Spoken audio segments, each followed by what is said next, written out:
Hello, I'm Hilary Harper and I present Life Matters on Radio National, and we're meeting today on the lands of the Wurundjeri Woiwurrung people of the Kulin Nation, the traditional custodians of this land. I pay my respects to any First Nations people with us today and their elders, past, present and future, and it's a privilege to be part of a tradition of storytelling on this land that goes back millennia. Thanks to our event partners tonight, the Wheeler Centre and Melbourne Monash Consciousness Research.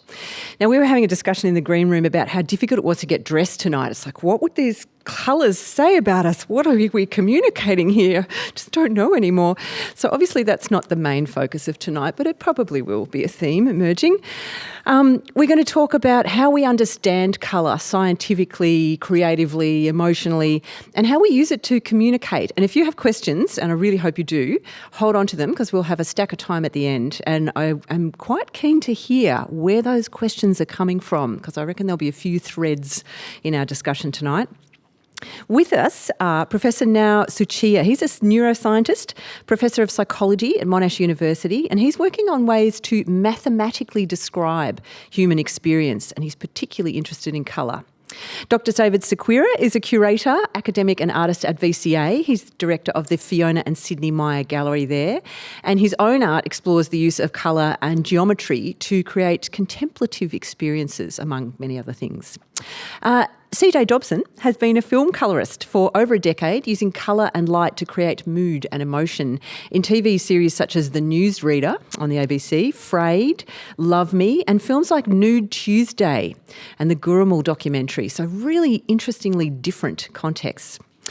I'm going to go large straight away and ask, what is colour? And CJ, I'm going to start with you. What is it for you? Is it a tool? Is it a medium? Is it an experience? How do you use it? Yeah, absolutely. In film, it's a tool for storytelling. You know, it always comes down to what is the narrative of the piece and what emotion do we want to convey, and we can do that through colour in my work. And yeah, obviously in filmmaking, it can be used as a theme thematically, but it can also be used to sort of communicate things like, well, this is nighttime, or this is, it can be time of day stuff as well. So. And this is danger time. Yeah, exactly. Yeah. All bright and happy and sunny and all cold and wintry. Yeah, it can be quite subversive too, can't it? If something dark is going on and you've got this weird splash of colour, that can be quite worrying. Yeah, absolutely. You can just throw some green into a scene and all of a sudden it can make someone feel a little bit uneasy. Techniques like that we use in film. So not just hospital vomit green, but some other kind of green? How does that work? A little bit like a fluoro would kind of maybe emit more of a green white point. So you just sort of tweak it there, and then maybe skin tone would also feel a little bit more off colour. So how does it work? What's the process for you? Because when I read the words film colourist, I thought of those people that painstakingly colour in old photos. It's a lot of people think that. No, it's a little bit like, I guess, once a film is edited, we would sort of come in and adjust it, and it can be as simple as balancing a scene that's been shot over a course of a day and the sun's been in and out, so it can be technical, and then it's also creative, like what kind of a world do we want to build here? Is it bright and saturated, or is it something a bit more moody and sombre? And we can use colour to obviously steer that sort of emotion. Obviously film is like a whole group of things, so there's music and there's sound and there's all of that goes together, but yeah, so sorry, I don't know if I answered that. I'm exploring the process, I guess, because I imagine there's a lot of people that go into those decisions about colour. Is it easy to kind of work out what you all mean about particular colours and moods, or do you get the final say? No, absolutely not. I don't get the final say. I generally work closest with the cinematographer, who would have an idea of how they want it to feel, and we would often look at references as well, and we would refer back to those. But then we would build the worlds, and then usually with the cinematographer, I would present that to the director, the producer, and then from there, whoever's paying for it. So if it's TV, it's a network, or if it's commercials, it's an advertising agency and client. So there's, obviously there's a bit of a hierarchy of who gets to have the final say. Mm-hmm. Yep. Yeah. So Yeah. And is it all digital now? Like, is there just kind of a field and you choose gradations of colour, or are they delineated somehow? do you mean like digital camera format? Well, when you're choosing colours and tweaking things, you know how we used to have just like sheets of colour with like particular different colours with bizarre names, like a paint chart. Is it like that, or is it just a big field where you kind of move a cursor between different shades, but they're not actually in blocks? Yeah, well, I think when we talk about live action, things are gradated. Like they're not just block colours. Do you know what I mean? So it's also down to our context. So if you have colours in different colour temperature, with light and shade hitting it in different angles in different ways, is not that much use using a Pantone swatch. Do you know what I mean? Yep. Like it comes down to how you're perceiving the environment and then working within that.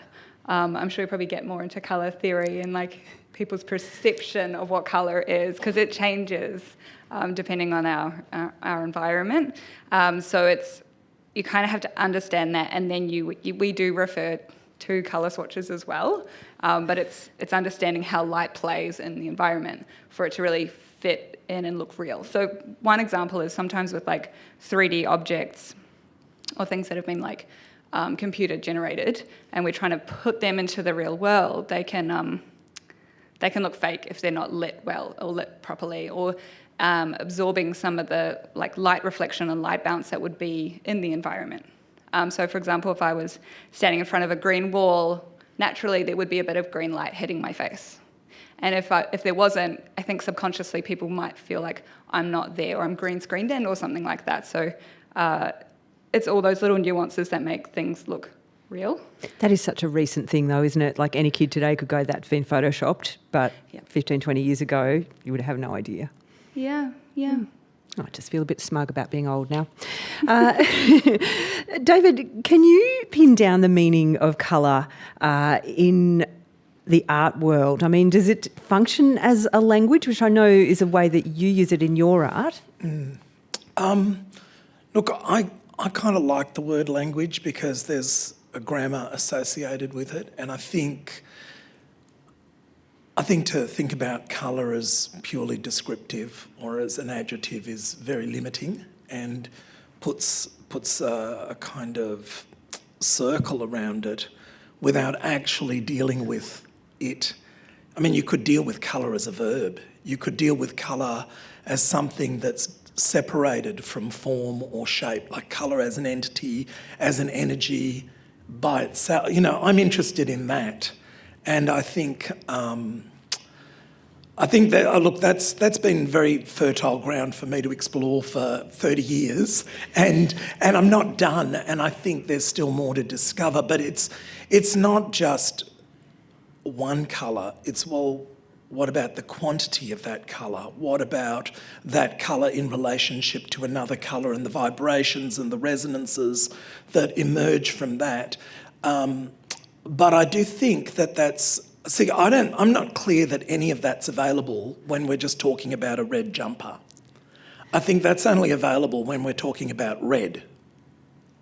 And the second you add a noun to that thing, it's some little door and window gets shut, and we don't think of colour as alive, and perhaps perhaps that's useful.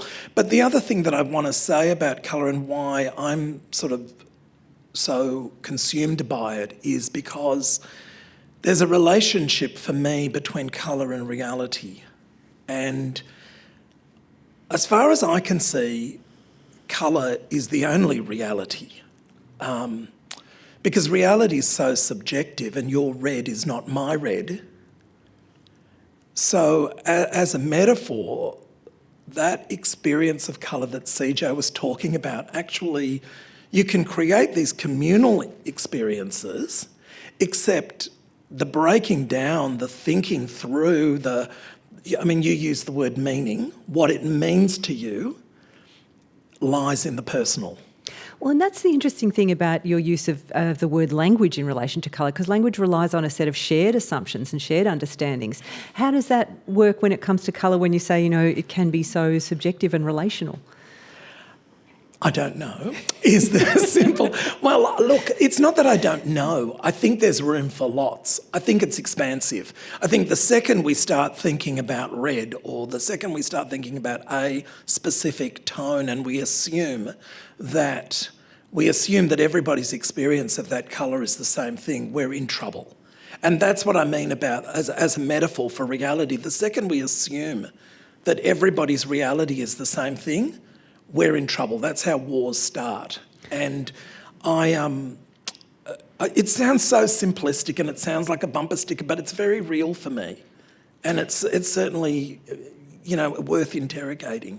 Well, when I started thinking about this, it's such a rich topic. There's so much to think about, but it made me think about those linguists, Derrida and Saussure, who started talking about language as a set of constantly deferred meanings, and they only mean things in relation to other things, words. So is it the same for colour? You have a red, you have a pink, you have an orange, but they only have meaning in relation to each other. Well, look, probably. I don't know, but, it's... I ask myself constantly, is this culturally specific? We're a group of 4 people here talking about colour, and not only talking about colour, but we're talking about colour and consciousness. And you did an acknowledgement of traditional custodians. We have no Indigenous Australians talking about colour, and yet for over 60,000 years, people have dug colour out of the earth, put it on their body, put it on rocks, and it's kind of like, we need to find out about consciousness and colour from those people. It's sort of missing, Yeah, because it's not just consciousness, is it? It's a kind of beyond the material world communication. That's right. And we do, the second you say red jumper, we trap colour to the material world. We attach it and we cut off any possibility of transcendence, or any possibility of exploring something other than the physical. Well, it's interesting too to think about the use of pigments in art, because you're talking about this incredible potential in colour and being able to extract and create meanings using it. But also, don't pigments have particular names and they're kind of locked into particular? If you get a tray of paint colours, they are specific shades.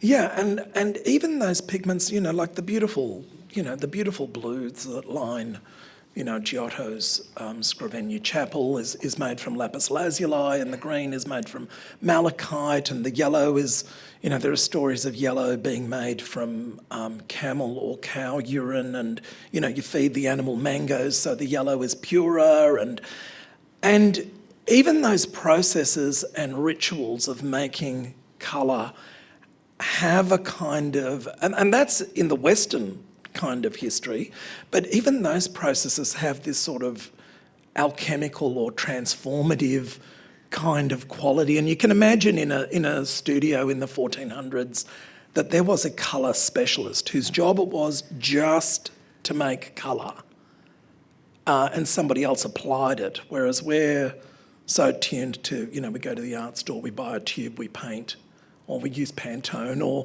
that ritual of making a colour is kind of absent. Sometimes people think of science as a reductive way to look at things, but I think we're going to learn differently tonight. Now, do we have a scientific definition of colour yet? That's a good question. So to be sort of fair, I think we should probably start with 2 distinct aspects of the color. One is color in the physical world, or sometimes in a technical term, colorimetric, like wavelengths of this, or spectra, or something very complicated. And the other one is the qualia, or conscious experience of a color. And these 2 things are sometimes, confused, and maybe there is actually really strong link and so on. But starting with, distinction between these 2 would be probably proper.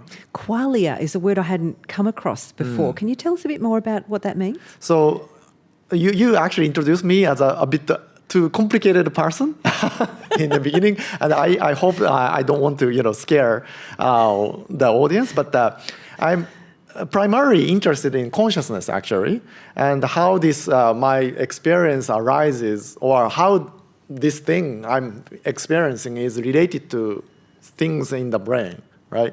And this came from my own question when I was a kid. In fact, it was when I was a junior high school.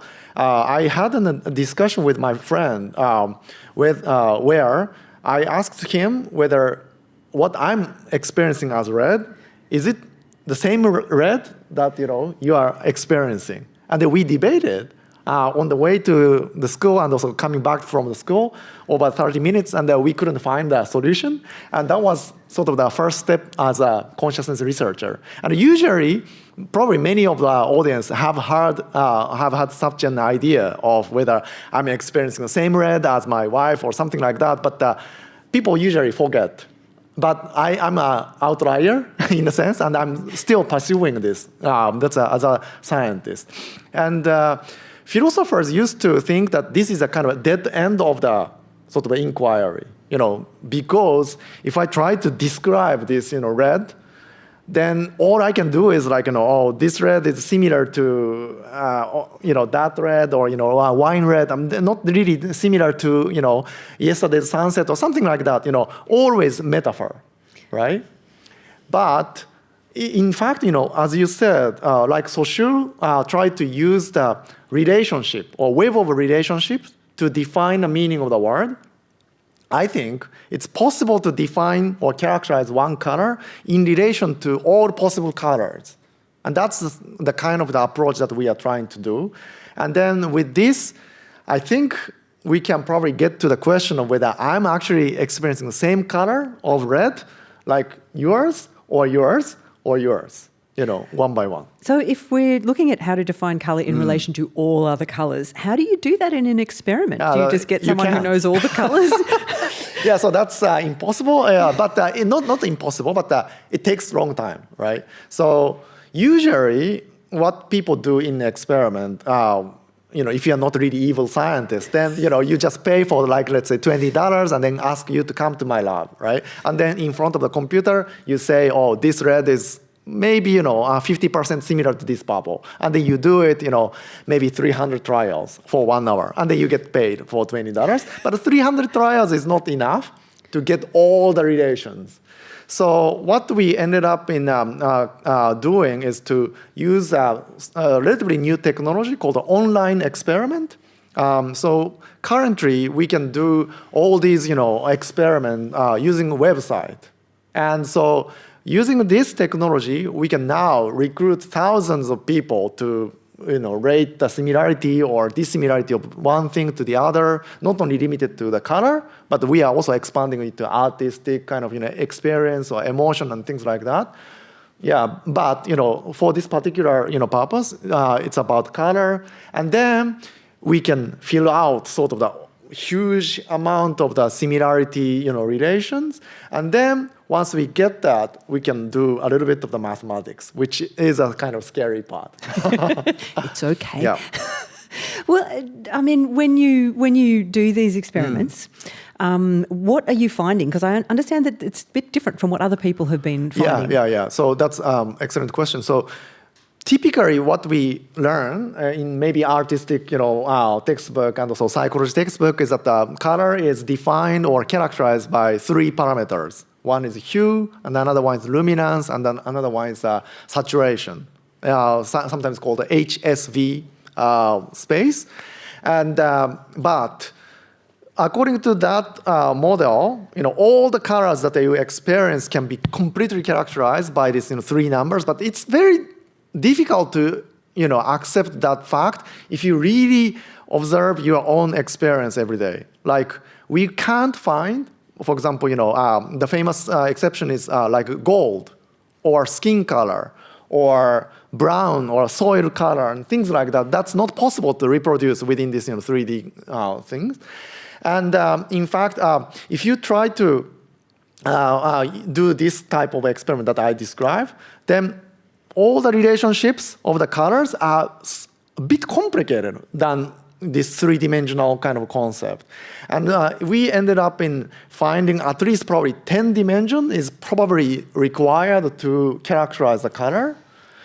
But that's a bit different from previous, conception of the color space. So for me, that's straying into scary maths territory. What does that actually involve for a person doing that experiment? Yeah, so maybe some of the audience might already have wondered, because I gave sort of more mathy kind of talk today in the beginning, before I came here. And there, one of the audience asked about, the relationship between the language and the color experience, or color qualia. And that also came up with your talk, David, right?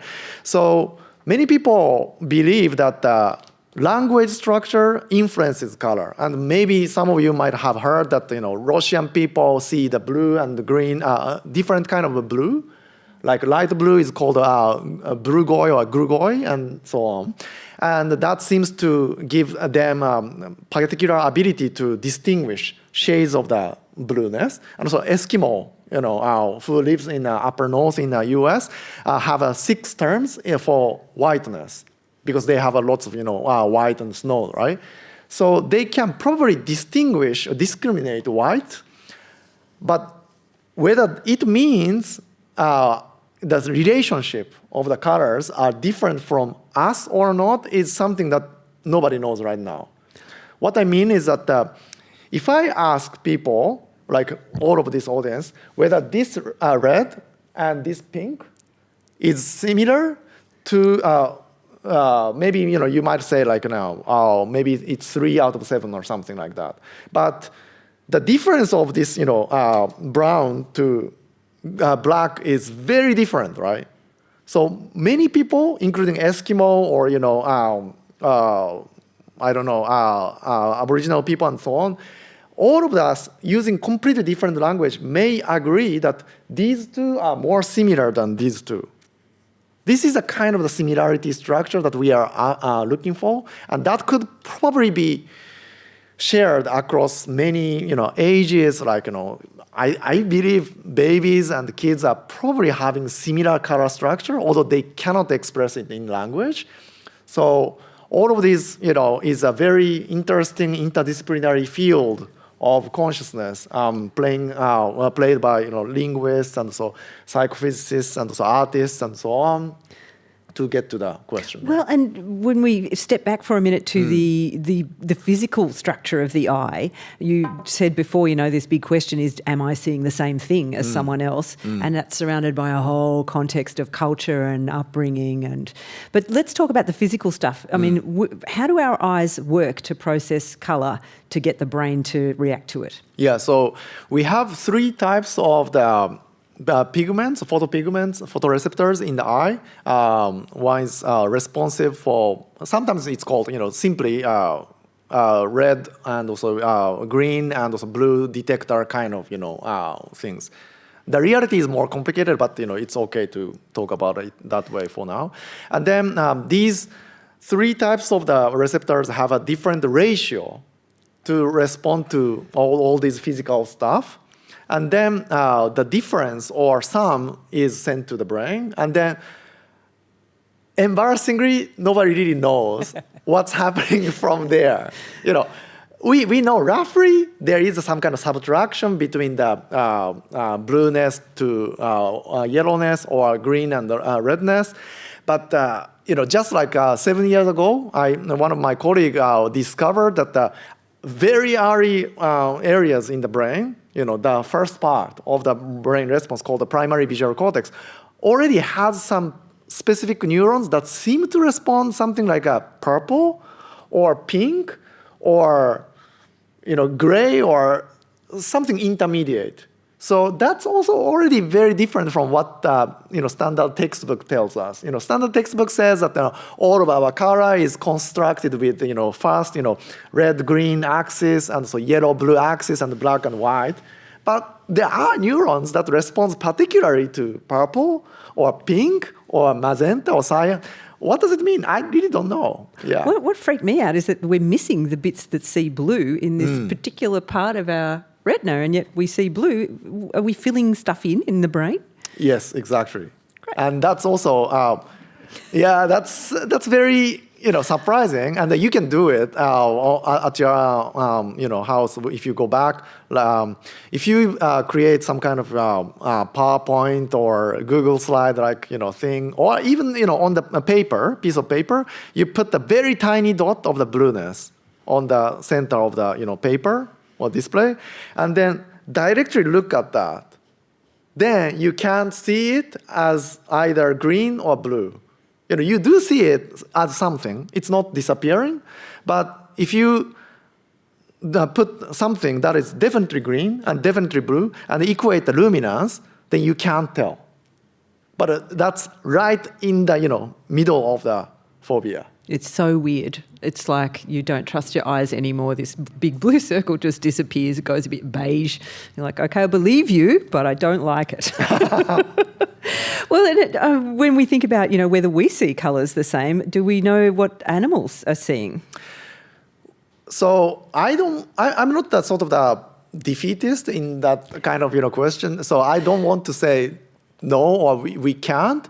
And the way I'm, constructing this experiment of similarity is designed to work in principle for animals. And we are testing before animals, testing with kids or babies first. But the similarity rating is something probably animal can do, and probably monkey can do as well. And based on the similarity of many things that we do with monkeys and chimpanzees and so on, we probably experience the color world probably to some extent similarly. And there is an interesting chimpanzee researcher in Japan who taught how to use 11 color chips to one very smart chimpanzee called I. And then after I associated this 11 chip to 11 basic color like red, blue, green, and yellow, and so on, then he for the first time asked that chimpanzee I to categorize 300 or 150 chips into these 11 terms. And then the way she actually categorized these chips were almost the same as human.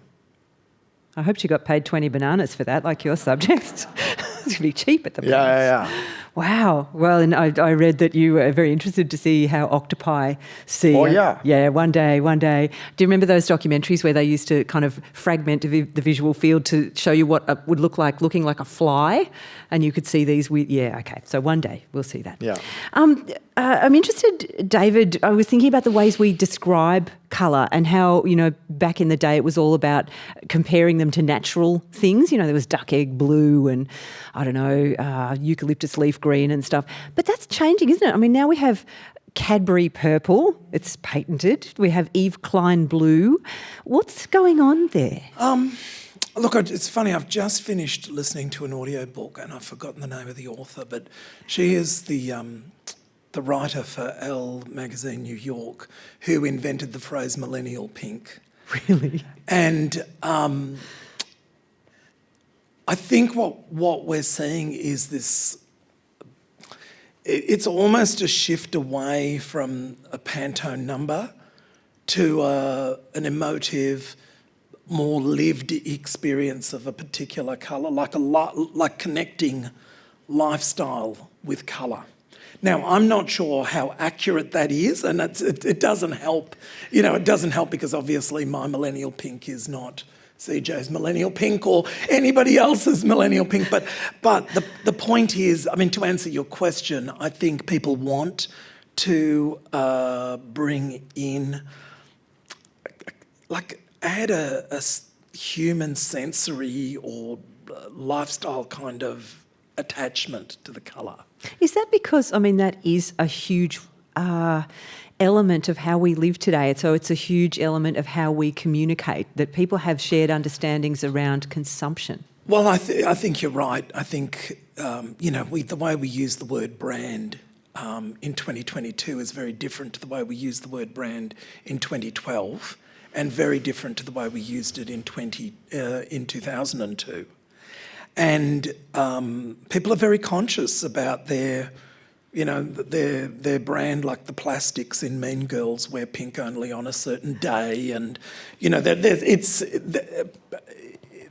is enough evidence to say this is my colour. This is, you know, that kind of ownership that Eve Klein did, and even Anish Kapoor. You know, Anish Kapoor's black, which you can't buy. You know, you actually cannot buy that particular black unless you're a museum. You know, there is something about colour and personality and ownership of something.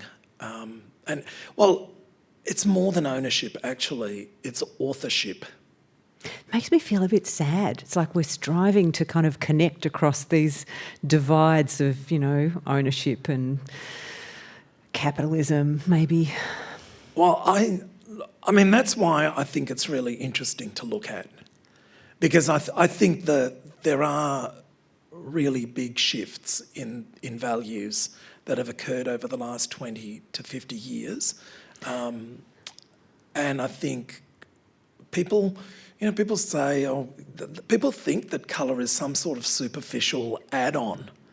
And it's so not. It just governs every aspect of people's lives. It governs every choice people make about the food they buy, about the way they read, about everything. And it's so often dismissed as a frill rather than the actual garment. And as a feminine thing too, as surface, homewares, very much frippery. Yeah. The And aesthetic. yet people, you know, people die under a flag and they die under a uniform, and, you know, it matters. It's just such an integral part of life. Well, and I understand, but speaking of 50 years ago, that when you were growing up, you had a set of children's encyclopedias with rainbow spines. When you lined them up, they made the spectrum. Does your interest in colour harken back to that kind of generative time? Look, God, you know, we came to Australia, mum and dad sold everything, they had $100 and 2 kids, and arrived in Australia in 1970. And, you know, before we had a house, before we had a car, my parents bought that essential thing that everybody needs, a set of encyclopedia. That won't date. But it's like this symbol of why we migrated, right? And with it, with the World Book Encyclopedia came Childcraft, volumes 1 to 15, and you're right, every spine was a different colour. But so from an early age, you know, 4 and 5, colour equals knowledge. It's a very natural relationship for me. That's, I'm reading the Green Book today. The Green Book's all about things to make and do, or the Purple Book's about stories and fables, and, you know. Yeah, it's a code. So, like you said, a language. It's a code. And then, look, it was very exciting to discover that not everybody got the code, and not everybody's code was the same, you know. Yep. CJ, I want to have a chat about your interest in colour. Can you remember when you first started thinking about colour and what it could do? Yeah, I was just thinking about that as you were talking, David. And honestly, I really didn't hone in on colour until I started colour grading. And I can remember probably the first day I spent like 8 hours straight grading, and I left my dark room where I spent a lot of time, and I just saw the world differently. All of a sudden, you know, I was so much more aware and tuned in to like light and colour and street light, and I remember it had been raining, and the reflections on the wet road from the street lights was just, it's like I was seeing the world in a totally new way. So just when I really got into what I do, and then just through years and years of practice, I've just become more and more obsessed with colour, and it really, and even now we're entering into like a new phase of technology with HDR screens, and you know, for TV especially, we've sort of through the generations expanded what we can actually like, struggling to speak. What we can actually display on monitors has grown a lot, and so we've always been kind of trying to capture what we can see with our eye and sort of squish it. I don't know, not articulating that very well, but trying to like really push it into a signal that we can actually play on monitors. And now we have a lot more range that we can get things looking much more like we can see them in the real world. So I'm starting to see things again differently because I'm looking, I'm talking to somebody and then all of a sudden I'm looking out the window because I'm thinking, in a traditional kind of film shoot, that window would be blown out, but now we can see. And I need to know, how is my eye really reading the situation, because I kind of need to apply that to my work, because a lot of it is translating what the camera captures in a natural way. And we have a little bit more scope. So yeah, I'm starting to see colour in ways that, like, again, it's really fun to kind of see things differently, see skies differently again, see detail and lighting, and probably spend too much time just like steering around the room looking at, yeah. Well, it must be really interesting going, thinking so much about, natural colours mediated through technology and how we make them natural to people and meaningful to people as well. Yeah, absolutely. I mean, I think a lot of people think cameras capture things the way we see them, and they absolutely don't. So if you were to take a photo of something on your phone and then really look at it and look at what you took a photo of, it's going to be quite different. So a big part of our job is to try and get it to look as close to as close to that as possible. And obviously everyone's experience of it is different, and that's another reason why what I do is good, that it's collaborative, because we sort of all come to that decision together that feels right, and that nothing's sort of jumping out to anybody in the room. I want to talk about some of the things that you've worked on, because when I started to think about them, there was a lot going on in each of them. They weren't simple stories. The Newsreader, set in the 80s, very rich era for colour, Ken Doan, Jenny Key, but it was also a story about the media and women and power and relationships. What decisions did you have to make about colour for that? I worked in pre-production with the cinematographer for the Newsreader, and we did tests with his camera kit and lenses, and we looked at films of the era. We wanted it to feel kind of the time, but not sort of forced. We didn't want it to feel vintage or like we'd put some sort of filter over the top of it, but we wanted to give it that treatment and really kind of lean into, I guess it was more like the film stocks of the time that would have been used. And then, of course, narratively speaking, I mean, quite a lot of it happens through lighting, but then you sort of just nudge it ever so slightly, like more maybe warming up a scene that feels a little bit more hopeful. Or I'm trying to think of examples that would have affected the emotion. I felt like there were a lot of scenes where you were seeing strong colours and, I guess, strong emotions, hardcore events, people making big decisions. Yeah, I'm trying to think. The treatment was quite, we didn't want a lot of colour, so we actually kind of gave it felt a little bit more beige and with a little bit of green in the shadows, but then pops of certain colour as we went. And things that were important to the story, of course, we would like lift out. But there were times, where it feels more... like this beautiful scene in the edit suite where it is dark and it's dim in there, and it sort of adds to the drama, I suppose, of that moment. So we kind of, lean into that and let it feel down and feel moody, and just see, a little bit of people's eyes, like the characters' eyes. And I feel like we didn't go too bold with the colour, actually, because one of the part of the brief was that we didn't want it to feel like MTV 80s. Yeah. So, it was... yeah, not Max Headroom. No. Well, and then there's Nude Tuesday, which, presents as a kind of comedy sex romp, hilarious, with that guy from Flight of the Conchords, but actually there's a bit going on there too, isn't there, about relationships? Yeah. I'm trying to think where we use it. We actually probably used more environmental. So the film starts in Auckland, in New Zealand, and it sort of starts in that kind of like repetitive life of like maybe a couple who are kind of they're not quite happy anymore, and it's sort of that 9-to-5 lifestyle. So we tried to make it feel probably a little bit more bleak, a little bit overcast, a little bit the opposite of aspirational, I suppose. And then you go into the mountains and things are a little bit more beautiful and a bit more inspiring. Saturated. Yeah, but also wintry-ish at times as well. So not too saturated. Yeah. yeah. Well, and then the Gurumul documentary, I mean, I haven't seen it, but just from the little bits I've seen about it, there's a lot of different skin tones for starters, but also contrasting locations, contrasting emotions, and again, really big themes for Australia. How did you approach that? Yeah, there was a huge amount of camera formats as well. That was a big mixed media job, and several cinematographers across many years. It was a wonderful project to work on, really working with trying to make those environments sing and just true to what was captured.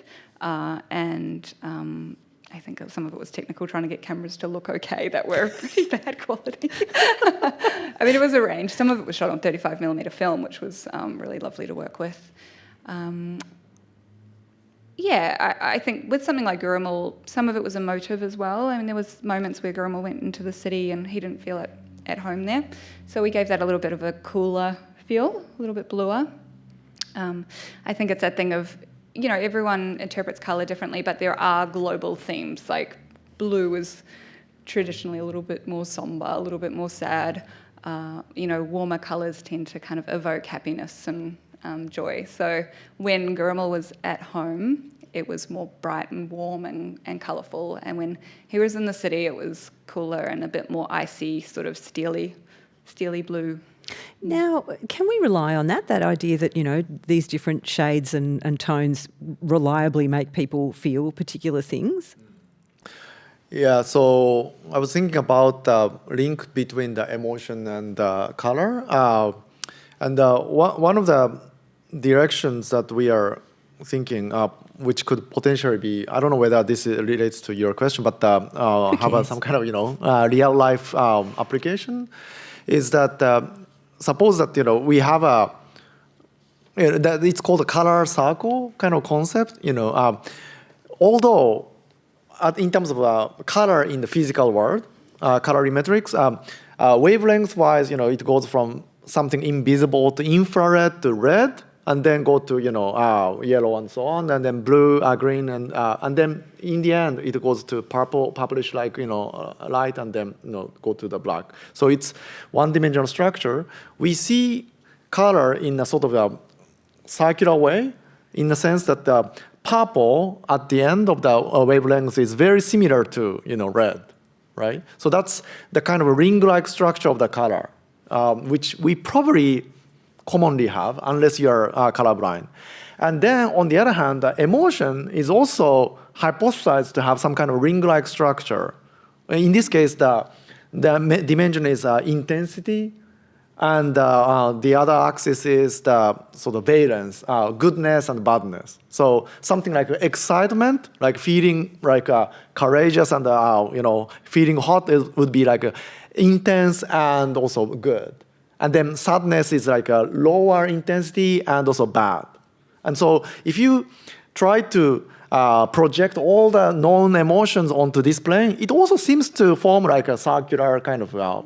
And it's got a moral value attached to it. Potentially, yes. Wow. Yeah, then this is something that I'm kind of, putting as a sort of hypothetical experiment. But if this, two structure is easy to map, like you kind of implied, like so some people try to treat autism, who is very difficult to see the emotion, with the help of the color.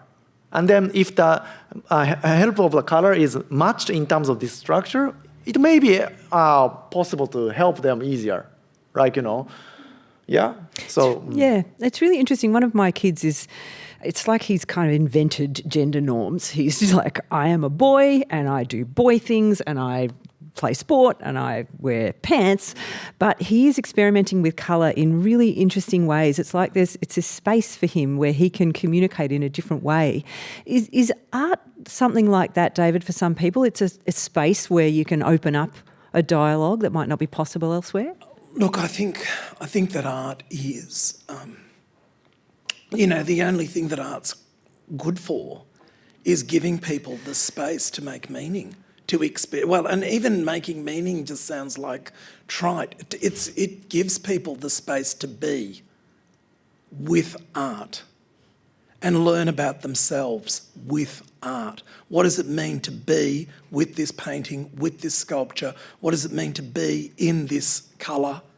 What does it mean to be with this colour?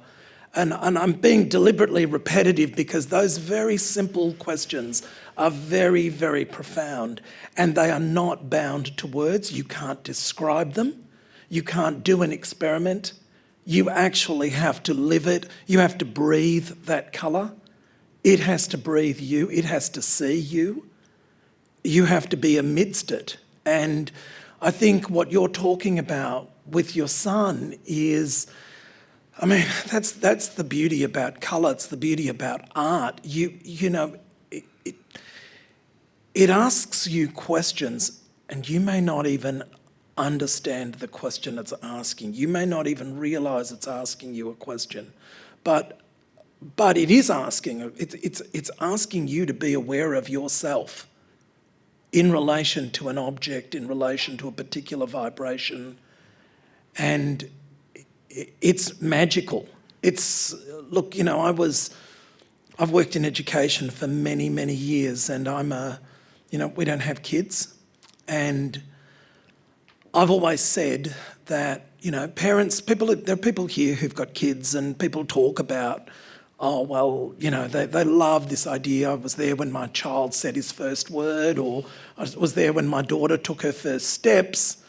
Well, I used to get to be with your kids when they saw their first 14th century Indian sculpture, or when they saw their first Jackson Pollock. Now, that experience, that encounter, you know, what your son's experiencing is, it can't be described. The second you describe it, there's still more to describe. But there's a way of being that he's invited to be just through the interaction with colour. Yep, and it's an interior space for him. You can see him going somewhere else. And it's his. It's not yours. You can observe it, you can make decisions about it, you can do whatever you want with it, but actually it belongs to him. I just stick it on the fridge. Yeah. It's great. Now, I don't think this discussion would be complete, and I know we were going to save some time for questions, but I want to talk about the dress. You know, the dress that broke the internet a while ago, and people were arguing about whether it was black and blue or gold and white, and apparently the black and blue people were correct. I don't know. What does that tell us now? Yeah, it's wrong. What does that tell us about how humans perceive colour and communicate about colour? Yeah, I actually spent some time to prepare for that topic for today. And it seems like the current consensus is that nobody knows. So that's a sort of embarrassing kind of a fact of the color science and also neuroscience psychology. That's the first thing. But most color scientists, which I'm not actually, seems to agree that the importance of the background luminance illumination condition, that is changing whether you see the dress as, you know, white, gold, or black, blue. And two hypotheses that I found interesting is that whether you are the night person or morning person. It seems to have some kind of explanatory power.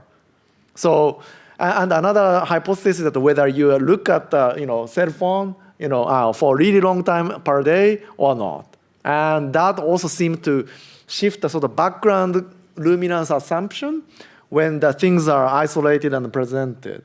So depending on how you are, you know, what kind of condition you have, this kind of background luminance assumption is something that we are not conscious of actually.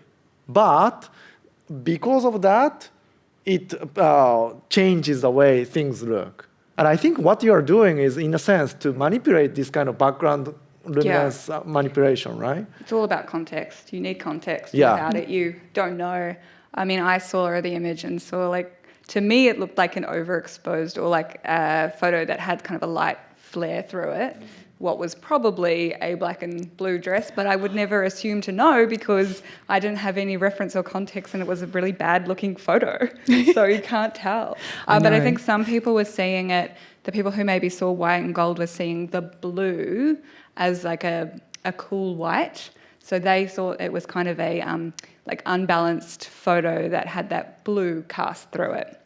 So perhaps it's due to people's sensitivities to golden, their white point, like whether or not their eye was thinking the lightest point in the frame was white. I thought it was a really good illustration that you don't need to offer an opinion to everything that happens on the internet to save a lot of pixels and energy. I love it because it just draws.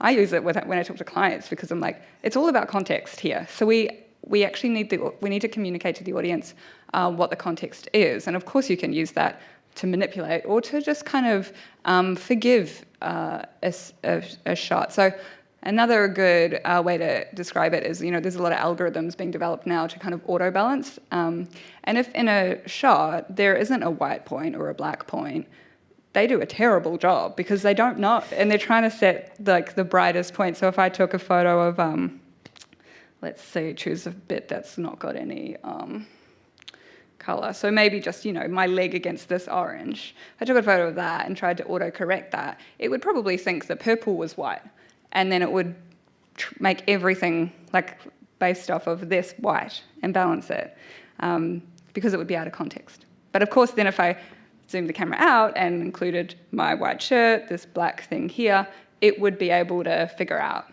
the white and black point, and we would know what colour the shot is.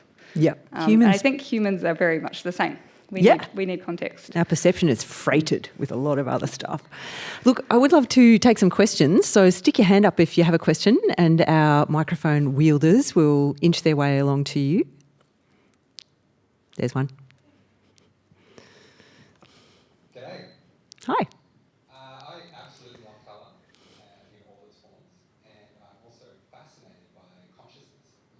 Both the ability to sort of consciously decide for myself and the ability to sort of consciously connect with our environments and with other people. One thing I've been really interested in recently is we've got these learnings from like spirituality, like chakras, where there's like different colours that are associated with different parts of our body. So there's like a blue chakra, which is maybe our throat, or a root chakra, which is red, and purple, kind of that third eye chakra. I'm interested to know is, and thank you all for your experiences, it's really interesting. But what about this concept of being able to see a colour and sort of consciously map that into your body in some way, so you can sort of somatically feel that colour in your body somewhere. So when you're seeing a colour, you're feeling it in your body. That's a really interesting... Can you do it yellow? So you feel something in your body, could I associate that with that colour now? That really ties into some of the ways that people's perception crosses different boundaries, doesn't it? Some people hear colours or, see sounds. Yeah, synesthesia. Is there something you can tell us about that idea that we might feel colours or experience colours in our body? Yeah, so first of all, I'm not sure whether people actually agree with this kind of thing, right? So, but using online experiment, some people started to do empirical research on things like that. Let's say, many people are associated with a particular emotion with a particular location of the body, right? So some people did asking people to color or point where this particular emotion looks like on this, stick-like figure. And let's say, if you are asked to point anger, then people tend to place something around here, and then that's consistent across many people across the world.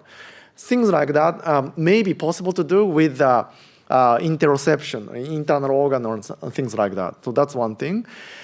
And then with respect to the synesthesia, synesthesia has been very famous in terms of the color to word or color to the word or number to color. That's very famous, and maybe some of you might have heard of it. So when you see some particular number like 5, then some particular person with synesthesia will see redness over there, for example. And this kind of experiment research has been done a lot over the last 20 years. So many things we are actually discovering. But there are many more different types of synesthesia also reported as well. And one of the most frequent one is a time and color, or location and time. It's really weird, but I had my friend, one of my friends said that Monday is gray and middle. But that's actually absolutely true for him, and it's very difficult to understand, but something like that also happens. And I'm not sure about the particular interoception and the color consistency of the synesthesia, but maybe there exists. Interesting. I saw a hand shoot up here in the middle earlier. Still got a question? Yep. Very interesting. I don't even exactly know how to ask the question I want to ask, but I'm going to try. So CJ, before you was talking about kind of squeezing, color into like a signal earlier, and you're saying that like, presumably technology is allowing for that to be kind of real. Yep. So I guess it's like a quick two-parter. So for the artist, it's like, do you actually think that getting closer to reality equals better? Like, do you think that I guess that's the question for you. And then I also had this curious thought about one of you mentioned before this idea of like the science of reality. It's like the spectrum of color and being able to kind of like run experiments on that. Does reality like have like a bit depth? Like, is it kind of infinite, or is there like a maximum amount of like color out there to be seen? Does that make sense? Yeah, I think to answer the first question, I would say having the option for things to be closer to reality is awesome, particularly in telling stories in live action where you want people to just feel like they're there in that environment, but then you can kind of tweak it if you want to, if that's your artistic intent to change it, but having that scope to also move around shadows a bit more and highlights a bit more. We're just getting the audience probably more connected to the content if we can, it's like lifting the veil a little bit further, which I think is, it just opens up a lot of opportunities creatively, but you don't have to take them if you choose not to. And secondly, I would say we are limited to what our receptors can take on. And some people obviously are colour deficient, and there are also some people who have an extra cone called tetrachromats, but we couldn't possibly understand what they see without having that. And there's a lot of animals too who have more receptors and more colour receptors. But I think there's science behind even tetrachromats not necessarily tapping into that spectrum of colour because there's no real use for it in their everyday lives. So I think there's something about we evolved to see colours, like you were saying, in Antarctica and things like that, because it's something that we're sort of attuned to, and we, maybe there's a reason why they know about this different white and this white because this is like slightly softer snow and it's dangerous or something, and you kind of need to know the difference. Dave? Yeah, I mean, I have a question that sort of flows on from that, because when you talk about reality, my question is, whose reality? Is it the cinematographers? Is it CJ's? Is it the subject of the film? Is it the viewer's reality?